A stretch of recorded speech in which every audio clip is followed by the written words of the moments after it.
Ang tanong na Romel ay, ano daw ang paboritong isuot na panloob ang mga babae? Anong kulay daw? Siya natin pag-usapan for today's video. Interesado ka bang malaman kung ano ang aking sagot? Please keep on watching para bago yan. Kung bago ka pa lang sa aking channel, please consider to like this video and subscribe my channel.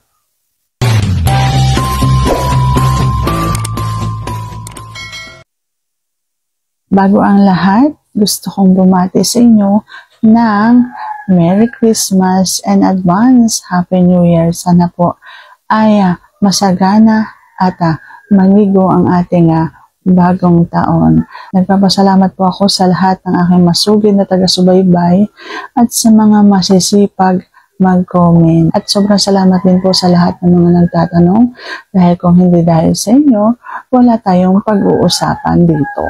Ayan, so maraming salamat po sa inyong lahat. Nanonood lang ng tahimik at lalo na doon sa mga nanonood na nagko-comment pa. Maraming salamat po sa inyong lahat. I love you all. At ingat po ang lahat. Ano nga ba ang paboritong kulay isuot ng mga kababaihan? Ang isasagot ko dyan ay iba-iba naman po kasi ang mga babae.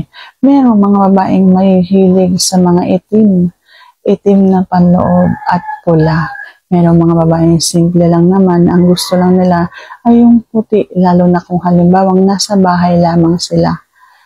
At may mga babae namang hindi mahihilig magsuot ng panloob. So, iba-iba ang mga babae, hindi po kami pare-pareho. So, sana sagot ang tama ngayon. If you like this video, please consider to like this video and subscribe my channel. Thank you for watching. See you on my next vlog.